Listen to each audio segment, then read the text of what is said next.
জন্য একটা ছোট্ট বেললান। আর বলো, হ্যাঁ আম ছিল না, আর এই প্রথমবার আমি ল্যাংড়া আম খাবো আজকে। মানে ল্যাংড়া আম খাইনি, ওই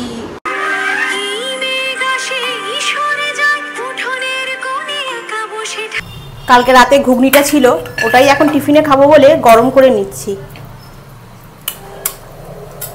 এটা করলে এনাফ হয়ে যাবে। কালকের বাসি রুটিটা ছিল, এটা একটু গরম করে ভাবছি তোমার তেল দিয়ে ভাজবো। তনুকে মুড়ি দিয়ে আর একটু ঘুগনি দিয়ে দিই। আমার এখন রুটিটা ভাজা হচ্ছে, এটা তনুকে দিয়ে আসি। তনু পড়ছে, সকালবেলা উঠেছে অনেকক্ষণ আগে। সকালবেলা মধ্যে চা বিস্কুট সব খাওয়া হয়ে গেছে। নাও,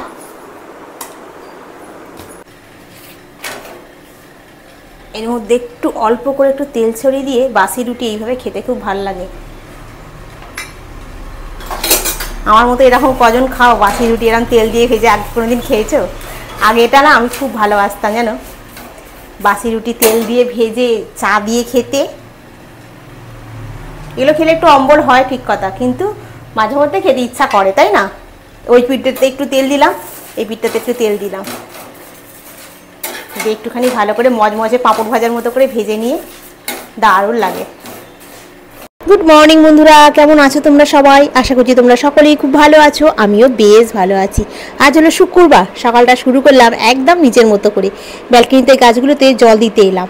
গাছগুলো যেন আমার আপনজনের মতো, জানো তো। প্রতিদিন একটু করে কথা না বললে মনটা যেন ভালো থাকে না। এই টবটাতে না একটা ফুল গাছ লাগিয়েছিলাম, ফুল গাছটাও যেমন বেঁচে গেছে, লঙ্কা গাছটাও বেঁচে গেছে জানো। লঙ্কা গাছটা অথচ কিন্তু আমি লাগাইনি, কিভাবে ছিল মাটির মধ্যে জানি না, নানা হয়তো সেখান থেকে লঙ্কা গাছ হয়েছে। লঙ্কা গাছটা বেশ ভালো হয়েছে জানো। যদি তোমার এই লঙ্কা হয় তখন তোমাদের সঙ্গে শেয়ার করব।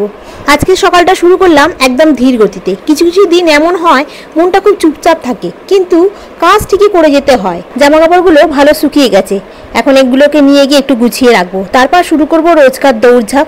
চলো আজকের ঘরোয়া শুক্রবারের ব্লগটা শুরু করি, একসাথে কাটাই দিনটা। আজ লাল শাক আর কুমড়ো কাটতে কাটতে মনে হচ্ছিল আমরা যারা একা এক হাতে সংসার চালাই, তারা নিজের জন্য একটু সেলফ রেসপেক্ট না রাখলে কেউ এসে দেয় না।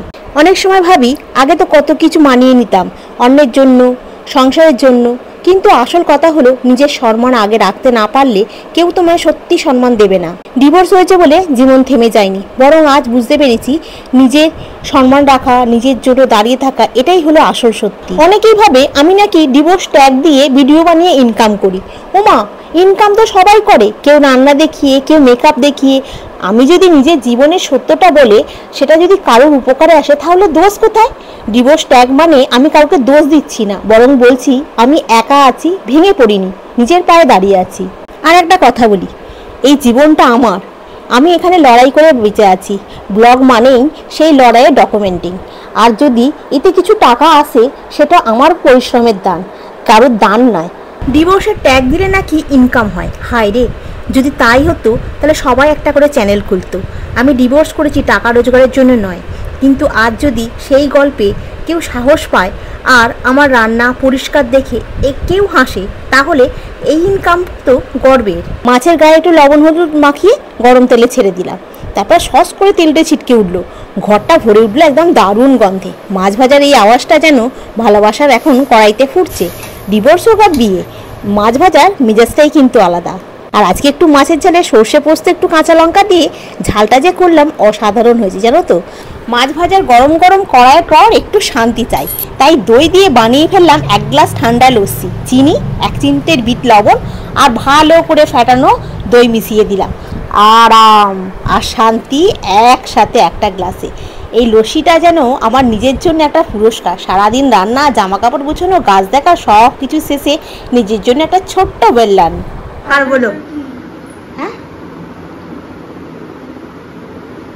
হয়েছে? হ্যাঁ, নিয়ে আসছি। এখানে আমি বানাচ্ছি তোমার 5 ফোড়ন। 5 ফোড়নে 5টা থাকে, আমি 5 ফোড়নে 5টা দেবো না, এইভাবে ঢাললে অসুবিধা হবে। আমি 5 ফোড়নে 4 ফোড়ন দেবো। আর আমার কাছে মৌরিটা নেই, এটা তোমার জিরে দিলাম, এটা তোমার রাঁধুনি। রাঁধুনি 1 চামচ দিলেই এনাফ। এটা তোমার কালো জিরে, কালো জিরেটা আরো 1/2 চামচ লেগে যাবে।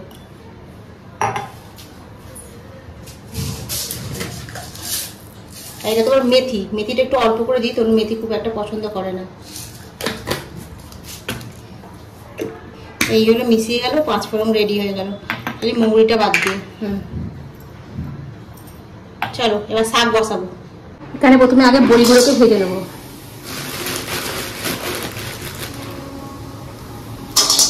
আর লাগবে না, একটু লাল লাল করে আগে ভেজে তুলে নিই। লাল শাক বড়ি দিয়ে কি বলো কিংবা মাছের মাথা দিয়ে বলো, দুটো দিয়েই ভালো লাগে। আজকে যেমন একটু বড়ি দিয়ে করছি, একটুখানি তোমার 5 ফোড়ন বললাম না, 4 ফোড়ন দিলাম তেলেতে, দিয়ে তার মানে একটু পেঁয়াজ, একটু আদা আর একটুখানি জিরে দিয়ে দিলাম, দিয়ে একটুখানি ভাজা ভাজা মতো হচ্ছে। আর এর মধ্যে একটু দিয়ে দেবো একটু হলুদ, একটু লঙ্কার গুঁড়ো, একটু নুন, একটু মিষ্টি। শাকেতে কিন্তু একটু মিষ্টি দিতেই লাগে না, তাহলে শাকটা তবে খুব ভালো খেতে হয়। আর কিছু সবজি ভাজাভাজি করলাম না, এমনি কুমড়ো, আলু, শাক সব কেটে নিয়েছি, নিয়ে দিয়ে দিলাম বড়িটা এর মধ্যে দিয়ে দিলাম। এর উপর থেকে একটু অল্প করে জলটা একটু আঁচড়া দিয়ে চাপা দিয়ে দিলাম, ব্যাস এটা থাক।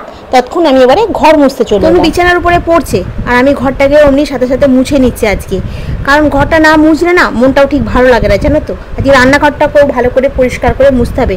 মাছ ফাছ রান্না হয়েছে তো, একটু আধটু তেল ফেলে এদিক ওদিক ছিটকেছে, তাই গ্যাসের কাজটা বলো, মেঝেটা বলো, ভালো করে না পরিষ্কার করে মুছলে একটু চকচকে করবে না। আর এটা দেখবে কি না, মাছ ভাজার পর একটা রান্নাঘরে গন্ধ স্মেল থেকে যায়, তাই জন্য একটু পরিষ্কার করে একটু মোছাটা দরকার। এরপরে যাবো স্নান করতে। স্নান হলো, জামা কাপড়গুলো শুকনো হতে দিলাম, রান্না হয়ে গেছে। এবারে ভাতটা এখানে মানে নাবিয়ে উপর দিয়ে চলে গেছিলাম চান করতে। এবারে এই খেতে বসবো। এত গরম, এত কষ্ট হচ্ছে। কালকে এত কষ্ট হচ্ছিল না, আমি কালকে ভেবেছিলাম ভিডিও আমি পোস্ট করতেই পারবো না, আমি এডিট করতেই পারছিলাম না। কালকে আমি সেই যে খেয়ে দিয়ে আমি শুয়ে পড়েছি, তাও তো রান্না তো করতেই হবে, মেয়েটা আছে খাবে কি, একা হলে জল খেয়ে শুয়ে পড়া যায়, মেয়েটাকে তো দিতে হবে, পরীক্ষা চলছে, আমি যদি কাত খেয়ে যাই ও আবার দেখে দেখে চিন্তা করবে। সেই জন্য আমার যত কষ্ট হচ্ছিল, তবু আমি কি করেছি, উঠে করেছি, সব করে রান্নাবান্না করে কালকে রাত্রিবেলা খেয়েছি। তারপরে আমি আর বাসনগুলোও মাজিনি, রেখে দিয়ে শুয়ে পড়েছিলাম। তারপর সকালবেলা উঠে এডিট করে ভিডিও পোস্ট করে তারপরে আবার নতুন একটা ব্লগ স্টার্ট করলাম। আর আজকে তো, কালকে এক গরম ছিল, আজকে তো অত্যাধিক গরম। আমার মা বলছে কি রে, কী করে রান্নাবান্না করবো, কাজ করতে তো পারছি না, আনছি অতিরিক্ত গরম। তো এখন খাই, এই মানে দেরি হয়ে গেল এই কারণে, মানে ওদিকে এডিট করে সব কিছু পোস্ট করে তারপরে তোমার রান্নাঘরে, তারপরে কাজ করা, সব কিছু করতে হয়, তো যার জন্য কি হয় দেরি হয়ে গেল। এই যে ভাতটা একবারে তুলে নিয়ে এবারে ভাতটা বাড়ি বেড়ে খাই। আজকে তো দেখলে মাছের ঝাল হয়েছে আর শাক হয়েছে, আর ফ্রিজেতে টক দই আছে, টক দইটা নিয়ে গিয়ে ওখানে রাখি। তনুকে বলবো একটু করতে, ওই টক দিয়ে খানিকটা ভাত খাই আমরা, ওই জন্য টক দই একবারে অনেকটা বসিয়ে নিয়েছি। আজকে রাতে বসাবো না, আবার কালকে এটা হয়ে যাবে, বুঝতে পেরেছো তো। তো চলো ভাই খেতে বসে যাই। তো এখন আমরা খাওয়া দাওয়াটা করে নিই, এখন ঘড়ির কাঁটা 2:30 বাজে দেখতে দেখতে। দুপুরে খাওয়া দাওয়া করে তারপরে একটুখানি রেস্ট নিচ্ছি বলতে ঘুমাইনি, ঘুমালে তো আবার রাতে ঘুম আসবে না, খুব জ্বালা জানো তো। আর বসেছিলাম, বসে ভিডিওটা এডিট করছিলাম, করছিলাম, কারণ কালকে আবার তনুর পরীক্ষা আছে, বেরোতে হবে। তো খানিকটা এডিট করছিলাম, করে তনু একটুখানি 10 মিনিট শুয়েছিল, ও উঠে ঘরে পড়তে এলো। আর আমি কি করেছি, রিলস দেখছিলাম বসে রিলস দেখতে ফোনটাতে হয়ে গেছে, চার্জ আউট হয়ে গেছে। এবার আমি কি করব, ওই একটু এরকম করেছি, ব্যাস চোখটা লেগে গেছে। এবারে চোখটা লেগে যেতে আমি বলি যাবার ঘুমিয়েই পড়লাম, ঘুমো না বলে। এই একটা সমস্যা খুব, জানো তো, এই ঘুমিয়ে পড়লে রাতে আসতে চায় না মোটে ঘুম। আসল কথা, অফিস যাই সে সময় তো ওখানে থাকি না, আর বাড়িতে এসে একবারে ঘুমাই একদম এতে সকাল। আর কালকে আবার বেরোতে হবে, এইটা একটা টেনশন। আর 10 মিনিট যদি ঘুমিয়ে নাও ব্যাস তোমার শরীরটা রেস্ট হয়ে যায়, সেই জন্য কি আর ঘুম আসতে চায় না, এটা খুব খারাপ জিনিস। এই উঠে এখন 7টা বাজে, বসেছিলাম, বসে ভাবছি তনু তো কিছু চায়ের কথা বলছে না, আমি একবার গিয়ে জিজ্ঞাসা করি, বললাম চা খাবি, বলছে পরে। আমি পরে আর কবে, 7টা বাজে আর কখন পরে, যদি খাস তো বল করবো, না হলে ছেড়ে দে, চা খাওয়ার দরকার নেই। বলে ঠিক আছে তাহলে করো। ওই জন্য আবার এখন দুজনের জন্য 2 কাপ অল্প করে একটুখানি চা করছি, করে আদা দিয়ে করছি, করে আর এখন খাই, খেয়ে দিয়ে তোমার করবো। আজ রান্নায় কি হবে বুঝতে পারছি না, রাত্রিবেলা তো। আর এই আমরা দিনের বেলা মানে একবেলাই ভাত খাই জানো, দুবেলা ভাত খাই না। তো খুব গরম পড়েছিল তখন দুবেলা ভাত খেয়েছিলাম, আজকেও সেরকমই খুব গরম, কিন্তু দুবেলা তো আমি ভাত খেতে চাইবে না। রাত্রিবেলা রুটি করব, অল্প একটুখানি ঘুগনি আছে, সেই ঘুগনিটাকে গরম করে নেবো, ভাবছি তনুকে ঘুগনিটা দিয়ে দেবো, আমি 2টো আলু ভাজা করে খাবো, এরম ভাবছি করবো। অনেক কাজ আছে এখন, সে কাজগুলো করে রাখতে হবে, কালকে পরীক্ষা দিতে হবে তনু। কাজগুলো যদি না করে রাখি তাহলে আবার সকালবেলা এতে করতে হবে, দাঁড়াও, রান্নাঘরের লাইটটাকে অফ করে রাখি। এখন এত গরম না, যত লাইট ফাইট অফ করে রাখবো ততই তোমার মঙ্গল, মানে ঘরটা ঠান্ডা ঠান্ডা থাকবে। আবার যখন কাজ করবো তখন আর একবার জ্বালাবো। তো চলো এখন একটু বসে চাটা খাই তনুতে আমাতে।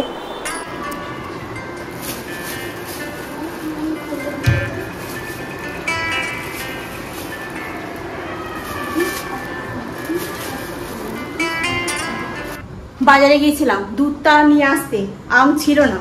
আর এই প্রথমবার আমি ল্যাংড়া আম খাবো আজকে, মানে ল্যাংড়া আম খাইনি, ওই হিমসাগরগুলো তোমার খাওয়া হচ্ছিল, তো ছিল না বলে আমি বলি তবে দেখতে পেলাম যখন তখন নিয়ে যাই। এবার এদিকের কাজগুলো করি, জামা কাপড়টা একটু ছাড়ি। এই ঘরে দরজাটা দিয়ে রেখে দিয়েছি, কারণ দুপুরবেলা একটুখানি এসি চালিয়েছিলাম তো ঘরটা যেন মনে হচ্ছে ঠান্ডা ঠান্ডাই আছে, ওই জন্য সবসময় একটু দরজাটা দিয়ে রাখছি, পাকা সুইচ দেওয়া আছে। তো এখন একটু পাখাটা চালাই, ছাড়িয়ে জামা কাপড়টা ছাড়ি, ছেড়ে তারপরে আবার রান্নার দিকে যাব। বাইরেটা বেরোলে না এত গরম হচ্ছে, মানে বলতে পারবো না। চলো জামাটাকে ছেড়েছি, জামাটা দেখো না পুরো ভিজে চান হয়ে গেল, খালি গেছি আর এসছি 10 মিনিটের জন্য। এখন জল ভরবো, মশা ঢুকবে নাহলে আবার।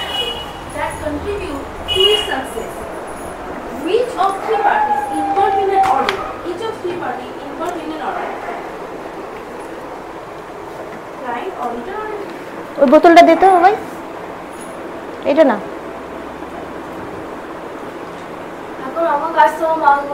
হ্যাঁ কিছু করার নেই, তুমি পড়াশোনাটা করো, কারণ এখন না ভরে রাখলে সকালবেলা ভরার সময় হবে না, পুজো আছে, ঘর দোলান ঝাড় দেওয়া, মোছা, সব কিছুগুলো করতে হবে। আর এখন এই সব কাজগুলো করে রাখতে হবে, তাই না? বললে হবে এখন ওর কাজ আমার কাজ। এখন তখন এ ছিল তখন ও করতো, এখন পরীক্ষা আছে, এখন কি ওকে এইসব কাজগুলো করালে চলবে? চল জলগুলো ভরে নিই, অনেকগুলো বোতল নিয়ে একবার এখানে বসলাম, এখন বসে বসে খানিকক্ষণ লেগে যাবে এই কটা বোতল ভরতে।